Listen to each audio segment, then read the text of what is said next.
बिस्मिल्लाहिर्रहमानिर्रहीम और अस्सलाम वालेकुम। 14 फरवरी और पाकिस्तान में जुमे की रात।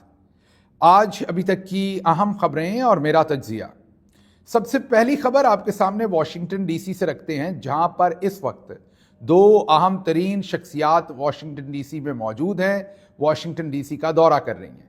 एक तो इंडिया के प्राइम मिनिस्टर नरेंद्र मोदी और दूसरे पाकिस्तान के फॉर्मर प्रेसिडेंट जनाब डॉक्टर आरिफ अलवी इस वक्त वाशिंगटन डीसी में मौजूद हैं।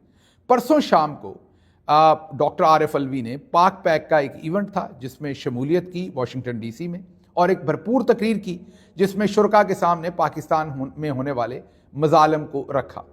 आप याद रखिए कि पाक पैक मुमताज़ पाकिस्तानियों का वही फोरम है जिन्होंने HR 901 नामी जो करारदाद थी वो अमेरिकी कांग्रेस में पेश की थी। अभी तक समंदर पार पाकिस्तानियों की जो सबसे बड़ी कोई ऑफिशियल फॉर्मल अचीवमेंट है वो HR 901 वो करारदाद है जिसमें अमेरिकी कांग्रेस ने 367 वोटों के साथ 367 के ओवरवेलमिंग सपोर्ट के साथ पाकिस्तान में जो कुछ हो रहा है, फस्तायत हो रही है, जमहूरियत के खिलाफ है, फ्रीडम ऑफ स्पीच के खिलाफ है, इमरान खान साहब को जेलों में डालना, मासूम लोगों को जेलों में डालना, उस सब को कंडेम किया था।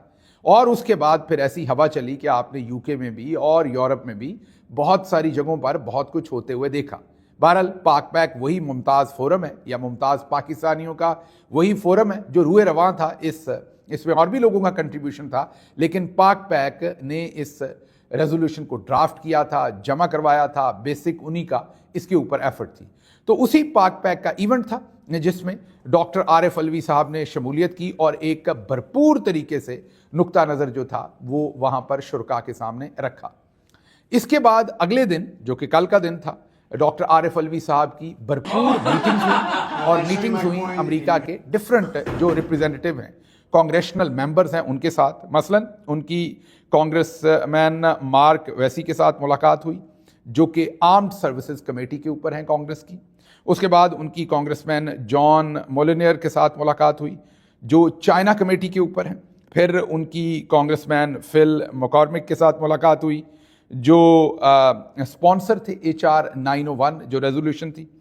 फिर उनकी मुलाकात जो है वो कांग्रेसमैन जिम मैगवर्न के साथ उनकी मुलाकात हुई, और वो भी इम्पॉर्टेंट जो बॉडीज़ हैं, इम्पॉर्टेंट जो कमेटीज़ हैं उन पर बैठते हैं।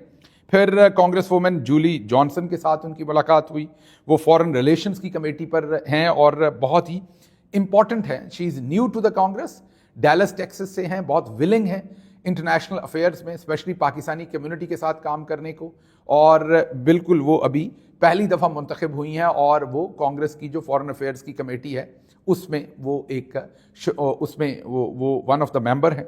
उसके बाद बहुत ही senior congressman Jack Bergman जो कि साबिक लेफ्टिनेंट जनरल हैं अमरीकी मैरीन में, अमरीकी फ़ौज में, और याद कीजिए वो इससे पहले फ्री इमरान खान का ट्वीट भी कर चुके हैं, और ये वही कांग्रेसमैन है जिनसे मिलके निकले थे मोहसिन नकवी और उसके बाद उन्होंने फ्री इमरान खान का ट्वीट कर दिया था।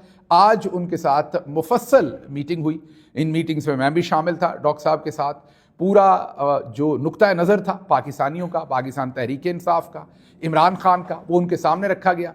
और खुशाइन बात यह है कि इनमें से कुछ कांग्रेस मेंबर्स जो हैं वो शायद अप्रैल के महीने में पाकिस्तान का विजिट करें और शायद उनकी इमरान खान साहब से वहाँ मुलाकात भी हो। ये अभी हतमी नहीं है, ये तमाम चीज़ें, ये इब्तदाई बात है, लेकिन आज जो बातचीत हुई उसमें से मैं आपके सामने रख सकता हूँ। सबसे ज़्यादा इंटरेस्टिंग बात ये थी कि जब हमने इन कांग्रेस मेंबर्स को इमरान खान साहब के ऊपर जो इद्दत और निकाह का केस बना तो वो बताया, तो उनमें से एक कांग्रेस मेंबर जो थे वो तो हैरानी से उनका जो है जॉ ड्रॉप हो गया। वो उन्होंने कहा कि नहीं, आप गलत बयानी कर रहे हैं, इस चीज़ के ऊपर कैसे केस हो सकता है। तो उनको फिर जब तफसील बताई तो he was shocked at the same time surprised, और वो कह रहे थे कि आज वैलेंटाइंस का डे है, मैं जब वापस जाऊंगा तो अपनी बेगम को मैंने उनके साथ आज लंबी ड्राइव पे जाना है, उन्होंने अपने बच्चों को मिलने जाना था लंबी ड्राइव करके, तो उन्होंने कहा कि मैं रास्ते में अब मेरे पास बहुत अच्छा मटेरियल आ गया है, अपनी बेगम को बताऊंगा। और उन्होंने फिर बताया कि उनकी बेगम के साथ जो उनकी शादी हुई वो उनकी भी दूसरी शादी है, उनकी बेगम की भी दूसरी शादी है। तो उन्होंने कहा मैं अपनी बेगम को बताऊंगा कि अगर हम पाकिस्तान में होते तो हमें 14 साल की कैद हो सकती थी अगर हमारी शादी जो हमारे पॉलिटिकल मुखालिफ हैं उनके हिसाब से 1 या 2 दिन या 4 दिन आगे पीछे हुई होती तो हम 14 साल के लिए अंदर जा सकते थे। मतलब कि जो कुछ चौधरी निज़ामुद्दीन ने किया, पाकिस्तान के टॉप मिलिट्री जनरल्स ने किया, उसके ऊपर लोग हैरान भी होते हैं, पशेमान भी होते हैं और उनको समझ नहीं आती कि वो क्या कहें। बहरहाल तफसीली तौर पर डॉक्टर आरिफ अलवी साहब ने जो पाकिस्तानी हैं उनका नुक्ता नज़र रखा। पाकिस्तान के अंदर जो इस वक्त फ्रीडम ऑफ स्पीच के इश्यूज़ हैं, पीका लॉ है, पाकिस्तान के अंदर जो वोटर फ्रॉड हुआ है, वो तमाम चीज़ें बड़ी तफसील के साथ इन कांग्रेशनल मेंबर्स के साथ शेयर की गई। इसके बाद जो अगली खबर आपके सामने रखनी है वो भी वाशिंगटन डीसी से ही है और वो खबर है जो इंडियन फॉर्मर नहीं बल्कि इंडियन जो प्राइम मिनिस्टर है नरेंद्र मोदी, उनका जो विजिट है। अब उसको लेके एक तो पाकिस्तान के अंदर इस टाइम जो हमारा रवायती तरीका वारदात है कि हम एक उर्दू के टिकर्स बनाकर और अपनी कौम को गुमराह बनाते हैं, हालांकि हमें अगर हिंदुस्तान के मुकाबले में कोई नैरेटिव देना है तो वो अंग्रेज़ी ज़ुबान में देना पड़ेगा और इंटरनेशनल प्रेस को देना पड़ेगा, इंगेज करना पड़ेगा। हम बस अपने ही अंदर मोर्चे अपने फतह करते रहते हैं। उर्दू में टिकर्स जो ISPR जारी करता है, मुझे बताइए उनका क्या फ़ायदा है इंटरनेशनल दुनिया को? वो तो पाकिस्तान के अंदर पाकिस्तानी चैनल्स की कंजम्पशन पे है। पाकिस्तानी तो पहले ही ज़ाहिर है मोदी की बात तो नहीं मानेंगे ना पाकिस्तानी, और ना ही अमेरिका की बात मानेंगे, वो तो आपकी बात मानेंगे ना। जो मोदी वर्सेस यू जो आर्गुमेंट होगा उसमें पाकिस्तानी तो पहले ही आपके साथ खड़े होंगे, वो तो अनकंडीशनल खड़े होंगे। तो फिर पाकिस्तान में ये जो आप टिकर्स चलवाते हैं, इसकी मुझे आज तक समझ नहीं कि आप क्यों चलवाते हैं। लेकिन बहरहाल पाकिस्तान में टिकर्स चलवाए गए कि ये जो अमेरिका बहादुर है, ये F-35 जो प्लेन है, स्टेल्थ प्लेन है, दुनिया का सबसे आप ये कहें कि जो मॉडर्न प्लेन्स हैं, एक तो मेरा ख्याल Su-57 रशिया के पास है जो मनूवर ज़्यादा करता है, और जो F-35 है वो भी उसके हमपल्ला जंगी जहाज़ है। और उसकी खासियत यह है कि वो स्टेल्थ मोड उसका मीन वो खुफिया रहता है, वो रडार्स में नहीं आता, पकड़ में नहीं आता। वो तैयारे अब 100 के करीब हिंदुस्तान ने ख़रीदने हैं और हाल ही में हिंदुस्तान के अंदर अपना एयर शो हुआ है जिसमें पूरी दुनिया के F-35 भी वहाँ गया और Su-57 रशिया का भी गया और दूसरे भी दुनिया के जो मॉडर्न तरीन वहाँ पर फाइटर जेट्स हैं, जंगी जहाज़ हैं, वो वहाँ नुमाइश के लिए पेश किए गए। और वजह क्या है? वजह यह है कि हिंदुस्तान इरादा रखता है 100 फाइटर, हाँ जी 100 जंगी जहाज़ खरीदने के। अब हिंदुस्तान को अमेरिका ने ग्रीन सिग्नल दिया है कि वो उन्हें F-35 बेचने को तैयार है। पाकिस्तान में 2 तरह के मंजन बेचे गए। सबसे पहले तो इंटरनल हमारी अपनी कंजम्पशन के लिए जो मंजन बेचा गया वो ये बेचा गया कि ये जो F-35 है ना, ये कोई अच्छे तैयारे नहीं है। जरा गौर कीजिए हम अपनी कौम को कैसे कैसे बेवकूफ़ बनाते हैं। तो पाकिस्तान में मंजन ये बेचा गया कि ये जो F-35 है ये कोई ख़ास अच्छे प्लेन नहीं है, ये ऐसे ही माठे से प्लेन है और इनमें भी जो माठी टेक्नोलॉजी के होंगे ना, वो अमेरिका ने हिंदुस्तान को टका देने हैं। मेरे एक बहुत ही ज़बरदस्त सहाफ़ी जानने वाले और मायानाज रिसर्चर, उन्होंने कहा कि ये जी हिंदुस्तान के साथ हाथ हो गया। मैंने कहा वो कैसे हो गया? उन्होंने कहा ये तो बड़े माठे से प्लेन है जो प्रोवाइड करने हैं हिंदुस्तान को अमेरिका ने, क्योंकि जो असल टेक्नोलॉजी है वो कभी भी हिंदुस्तान को नहीं देंगे, ऐसे ही माठी सी टेक्नोलॉजी उनके हाथ पकड़ा देंगे।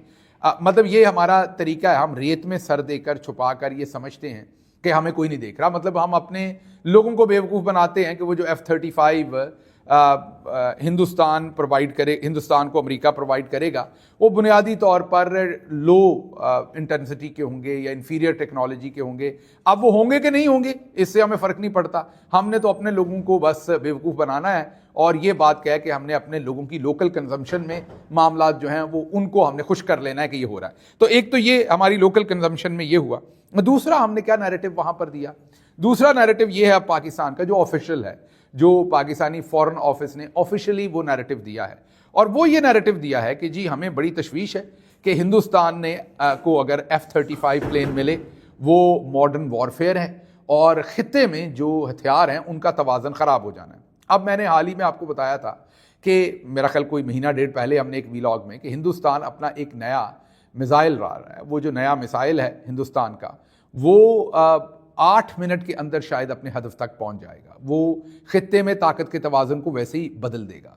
और इसी तरह से हिंदुस्तान F-35 और Su-57 के मुकाबले में एक नया अपना फाइटर जेट ला रहा है जो तकरीबन इनके हम पल्ला है, और उसका मॉडल उन्होंने हाल ही में अपने एयर शो में दिखाया है। और अभी वो जहाज़ शायद डेवलप नहीं हुआ, डेवलपिंग स्टेज में है, और अगर वो डेवलप हो गया तो उन्हें किसी से ख़रीदने की ज़रूरत नहीं है। तो हिंदुस्तान टेक्नोलॉजी में जितना आगे चला गया है, अब प्रेस कॉन्फ्रेंस करने से हमारे काबू वो नहीं आएगा। पाकिस्तान में बैठ के पाकिस्तानियों को ये बताने में, या पाकिस्तान से बैठ के अंग्रेज़ी में फ़ॉरेन ऑफिस का ये बताना कि खित्ते में ताकत का तवाज़न ख़राब हो जाएगा, इससे मामला सॉल्व नहीं होंगे। हिंदुस्तान जो है वो बहुत आगे जा चुका है अमेरिका के साथ अपने ताल्लुकात के अंदर और ओवरऑल टेक्नोलॉजी के अंदर। लेकिन हम क्यों पीछे रहे हैं? क्योंकि हमने ना तो अपने अंदर कोई लीडरशिप पनपने दी। कोई लीडरशिप पनपती तो तभी हम कोई लॉन्ग टर्म कोई स्ट्रैटेजीज अपने यहाँ करते, कोई हम टेक्नोलॉजी पे इन्वेस्ट करते, साइंस पे करते, कोई लॉन्ग टर्म को स्ट्रैटेजीज होती। हमारा तो जो हुकूमत आती है उसको यही नहीं पता होता वो 6 महीने है कि नहीं। वो चौधरी निज़ामुद्दीन से ही बचने में बेचारे अपना सारा काम तमाम कर देते, सारी एनर्जी ही उधर लग जाती है। तो जो ये सारे का सारा काम है, इसमें हिंदुस्तान हमसे बहुत आगे निकल चुका है। तो एक तो ये बात है। बहरहाल हिंदुस्तान के जो वज़ीर आज़म हैं उनका जो वहाँ पर दौरा है उसमें कुछ सीधा बातें आपको बता देता हूँ। एक तो वो टेक्नोलॉजी देंगे, ज़ाहिर है जदीद हथियारों की, जिस पर हमें तशवीश है। उसके बाद जो प्रेस कॉन्फ्रेंस हुई है मोदी की और उनकी, उनमें उन्होंने एक ऐसा पाकिस्तानी निजाद कैनेडियन, जिसके पास कैनेडियन शहरियत है लेकिन हैं वो पाकिस्तानी, गालिबन उनका नाम जो है वो तहूर राना है, जिनको मुबैना मास्टरमाइंड कहा जाता है बम्बई के हमलों का। तो वो जो बम्बई के हमलों का मास्टरमाइंड है तहूर राना, मुबैना तौर पर रिपोर्टेडली, या हिंदुस्तान का क्लेम है, वो इस वक्त शिकागो की एक जेल में कैद हैं। वो पहले शिकागो में रहते थे, फिर गालिबन कनाडा चले गए। उनके ऊपर इल्ज़ामात हैं कि वो इन्वॉल्व हैं बैकग्राउंड में किसी न किसी तरह से, जो बम्बई के अटैक्स हुए थे जिसमें किलिंग्स हुई थी, और इस वजह से हिंदुस्तान को वो रिक्वायर्ड है। इससे पहले एक शिकागो की मुकामी अदालत ने इजाज़त दी थी तहूर राना को हिंदुस्तान के हवाले करने की, लेकिन फिर जो अमेरिकी सुप्रीम कोर्ट है उसने टर्न डाउन कर दी थी वो इजाज़त, और तहूर राना जो है वो अमेरिका में ही जेल में कैद हैं, लेकिन वो हिंदुस्तान के हवाले नहीं किए गए। अब जो प्रेस कॉन्फ्रेंस हुई उसमें एक तो सदर ट्रंप ने ये तकरीबन वाज़े ऐलान कर दिया कि उनको अब हिंदुस्तान के हवाले कर दिया जाएगा। तो एक तो ये उसमें से टेक होम हिंदुस्तान के लिए होगा। दूसरा, जो बुरी चीज़ हिंदुस्तान के लिए हुई है, वहाँ पर टैरिफ उन्होंने साथ खड़े होकर कहा है कि अब जो टैरिफ्स हिंदुस्तान ने अमेरिका पे लगाए हुए हैं, वही टैरिफ मीन टैक्स टैरिफ जो हैं वही अमेरिका हिंदुस्तान पे लगाएगा। तो वो थोड़ी सी एक हजीमत थी हिंदुस्तान के लिए। लेकिन क्लियरली सबसे पहले अमेरिका के जो सदर हैं, सदर ट्रंप, उन्होंने इज़राइल के प्राइम मिनिस्टर से मुलाकात की है। उसके बाद पीछे किंग अब्दुल्ला जॉर्डन के, वो तो एक ऐसे इंडिपेंडेंट कंट्री नहीं है कि उनको इवन आप गिने भी इस सारी बात में, उसको तो आप इसराइल के खाते में ही डाल दें। तो दूसरे जो इंडिपेंडेंट कंट्री जिसके हेड ऑफ स्टेट को वो मिले हैं वो मोदी हैं, नरेंद्र मोदी हैं हिंदुस्तान के। तो अब आप इससे ज़रा सिनारियो खुद ही बिल्ड कर लें कि इसराइल और उसके फ़ौरन बाद वो हिंदुस्तान को मिले, और भरपूर किस्म की मीटिंग्स हुई हैं, प्रेस कॉन्फ्रेंसेज हुई हैं, और अब देखते हैं कि आगे मामलात किधर चलते हैं। लेकिन हम मसरूफ़ हैं कि हम इन हाउस अंदर ही, पाकिस्तान के अंदर ही, हम अपना नैरेटिव उर्दू में पेश करके अपने लोगों को खुश किए बैठे हैं और कह रहे हैं कि हमें गहरी तशवीश है कि हिंदुस्तान को F-35 प्लेन मिल रहे हैं, जैसा कि हमारी तशवीश के बाद वो ना मिलने हों या ये काम रुक जाना हो। अच्छा जी, अगली खबर, जो डॉज एक नया आप ये कह लें कि एक डिपार्टमेंट बनाया है जो एलान मस्क के अंडर है। उस डिपार्टमेंट ने अब ये खोज की है और ये पता चलाया है कि 2002 से लेके अब तक पाकिस्तान को तकरीबन 9 अरब डॉलर, जी हाँ 8.84 अरब डॉलर पाकिस्तान को तालीम की मद में अमेरिका से इमदाद मिली है। उसमें 136 मिलियन डॉलर ऐसे हैं जिन पैसों से 20 स्कूल तामीर होने थे, और डॉज कहता है कि वो स्कूल जो हैं वो हैं ही नहीं सफास्ती पे। 136 मिलियन डॉलर की जो खतीर रकम थी वो खा ली गई, वो करप्शन कर दी गई। पाकिस्तान में उनसे जो 20 स्कूल बनने थे वो कभी बने ही नहीं। अब वो किन लोगों ने खाई होगी हमें नहीं पता, लेकिन जो फंडिंग मिलती है वो आपके सामने कुछ, मैं ज़रूरी नहीं कि वो स्कूलों के लिए फंडिंग उनको मिलती है, लेकिन वैसे फंडिंग लेने वालों में आपके सामने रज़ा रूमी हों या मतलब उनसे रिलेटेड जो इदारा है, या शहरी रहमान साहबा हों, या ऐसे बहुत सारे नाम आपके सामने हैं जिन्हें यूएस एड या अमेरिका के डिफरेंट डिपार्टमेंटों से जिन्हें एड मिलती है। तो अब हमें नहीं पता कि माल कौन खा गया, लेकिन कोई ना कोई खा गया जो मिला पाकिस्तानियों के नाम पर, लेकिन खा बीच में से अशराफिया गई। और वही अशराफिया है जो निज़ामुद्दीन के भी इंटरेस्ट को अमेरिका में प्रोटेक्ट करती है और अपने इंटरेस्ट को भी अमेरिका में प्रोटेक्ट करती है। तो देखते हैं अब आगे क्या होता है। अच्छा जी, डिजिटल नाई साहब ने कहा है, कल भी हमने ये खबर दी थी लेकिन दोबारा उनकी खबर सरफेस हुई है, और वो खबर ये है कि उन्होंने कहा कि जो रिटायर्ड अफसरान हैं उनके सोशल मीडिया पर पाबंदी लगाई और उनको बताया है कि आप अगर सोशल मीडिया इस्तेमाल करेंगे तो फिर आपको चुप के अंदर डाल देंगे, और उनके गोल्फ कोर्सेज के अंदर, क्लब्स के अंदर उनके दाखिले पर कईयों के पाबंदी लगा दी है और पाबंदियां लगा दी हैं ताकि वो अपना सोशल मीडिया मोहतात होकर इस्तेमाल करें। अच्छा जी, मियाँ जावेद लतीफ़ साहब ये कंटिन्यूसली अपनी पार्टी के ऊपर तनकीद कर रहे थे, कंटिन्यूसली ये कह रहे थे कि नवाज शरीफ को आज़ाद करवाओ, कंटिन्यूसली ये कह रहे थे कि नवाज शरीफ गालिबन army chief general Asim Munir साहब की कैद में है, ये वो कंटिन्यूसली कर रहे थे। लेकिन अब सिनारियो ये डेवलप हुआ है कि जो जावेद लतीफ़ हैं उनके बारे में अब ये खबर मीडिया रिपोर्ट कर रहा है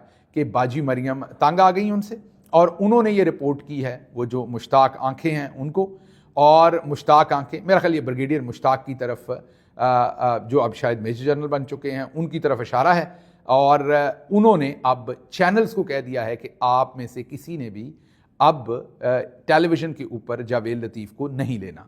तो जावेद लतीफ़ साहब की जो मौज लगी हुई थी, वो बैठ के विकेट के दोनों तरफ खेलते थे, और गुस्सा उनको ये है कि उनके लिए फॉर्म 47 जो है वो जारी नहीं किया गया। जावेद लतीफ़ भी खुश होते अगर उन्हें भी फॉर्म 47 के ऊपर जता दिया जाता, या फिर अगर नहीं भी जताया गया तो राणा सनाउल्लाह जैसे हार गए तो उन्हें भी अगर राणा सनाउल्लाह की तरह अगर उनको बता दिया जाता कि वो मतलब वज़ीर बना दिया जाता, उन्हें कोई मुशीर बना दिया जाता, उन्हें कोई वज़ीर बना दिया जाता, तो फिर भी वो खुश होते, फिर वो ये सारी बातें ना करते। लेकिन अब मसला ये है कि राणा सनाउल्लाह जो हैं वो तो मशीर बन गए, जावेद लतीफ़ साहब बेचारे बाहर रह गए, तलाल चौधरी भी बन गए, सबको कुछ ना कुछ मिल गया।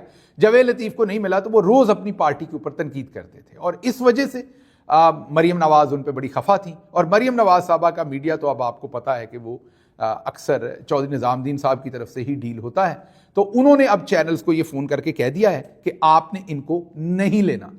तो इसलिए अब देखते हैं कि जावेद लतीफ़ साहब के साथ आने वाले दिनों में क्या होता है। अच्छा जी, अगली खबर जो आपके सामने रखनी है वो ये है कि वजारत एविएशन को ख़त्म करके उसे वजारत दफ़ा के अंदर ज़म कर दिया है। चौधरी साहब ने अपने ही अंदर उसे कब्ज़े में ले लिया है। एविएशन की जो मिनिस्ट्री थी उसमें भी माल पानी काफ़ी है, तो उसे अब वजारत दिफा के अंडर कर दिया है। तो चलो अच्छा है, खूब गुजरेगी जब मिल बैठेंगे, दीवाने दो। पहले भी हमारी एविएशन है ही PIA तकरीबन, और बाकी प्राइवेट एयरलाइंस हैं, तो जो PIA है वो तो पहले ही एक एयर मार्शल साहब के उनको लगाया हुआ है उसका चेयरमैन, तो अब उन्होंने पक्की पूरी जो एविएशन है वही उन्होंने वजारत दिफा के अंदर कर ली है। तो उन्होंने कहा कि मामला जो हैं वो इसी तरीके से आगे जो हैं वो बढ़ेंगे, इससे कम मामला जो हैं वो आगे नहीं बढ़ेंगे। इसके साथ साथ अभी मैं रिकॉर्डिंग कर ही रहा था तो मेरी टीम ने मुझे ये दिखाया है कि जो हम कांग्रेसमैन जैक बर्गमैन के साथ मिलके आए हैं, उन्होंने अभी हमारी उस मुलाकात के बाद एक ट्वीट किया है जिसमें उन्होंने प्रेसिडेंट आरिफ अलवी और मेरे साथ जो मीटिंग हुई है उसी सिलसिले में उन्होंने उसे ट्वीट भी किया है, और फ्री इमरान खान का उन्होंने फिर डिमांड की है। तो इंशाल्लाह मैं हूँ या डॉक्टर साहब तो हमारे आपको पता है प्रेसिडेंट भी हैं, बहुत सीनियर हैं, और इस सीनियर एज में बहुत सख्त सर्दी है वाशिंगटन DC में, मैं आपको ही बता सकता हूँ बहुत सख्त सर्दी है। और मुझे भी इसी वजह से, क्योंकि आज हमारी बहुत सारी मीटिंग्स हैं और उन्हीं मीटिंग्स के दरमियान में से मैं आपके साथ ये वीलॉग रिकॉर्ड करवा रहा हूँ। और मेरी तबीयत भी थोड़ी सी पिछले 2-3 दिन से ख़राब है, क्योंकि यूरोप का मेरा जो 11-12 दिन का वो दौरा था वो इतना फास्ट पेस था कि मुझे भी अंदाज़ा नहीं हुआ कि वो इतना फास्ट पेस वो प्लान हुआ। उसमें से बहुत कुछ है जो आपके साथ अभी नहीं रखा।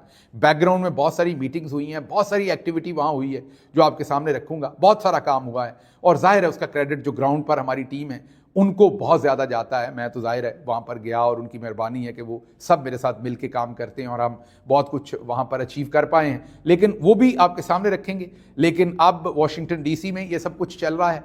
और इन्हीं मीटिंग्स के दौरान में जो हो रही थी, मैंने थोड़ा सा टाइम आउट लिया, डॉक्टर साहब से इजाज़त ली और मीटिंग्स के दरमियान में थोड़ा वक्फा था, तो वो मैंने आपके सामने मैंने कहा कि ये वीलॉग रख दिया जाए, क्योंकि आपके साथ भी एक कमिटमेंट है, उसको भी तोड़ा नहीं जा सकता। मुझे अपनी दुआओं में याद रखिएगा, दुआ कीजिएगा, तबीयत थोड़ी नासाज है, ये बेहतर हो जाए, लेकिन ऐसी कोई ख़तरे वाली बात नहीं है, क्योंकि सफ़र ज़्यादा था, उस वजह से थकावट और उससे थोड़ा बुखार, गला ख़राब और वो वाला मामला है। लेकिन उम्मीद है कि अगले चंद दिन में तबीयत संभल जाएगी और आपके साथ ये बातचीत का मामला जो है ये चलता रहेगा। मुझे यहाँ से इजाज़त दीजिए। अल्लाह आपका हामी और नासिर हो। पाकिस्तान जिंदाबाद।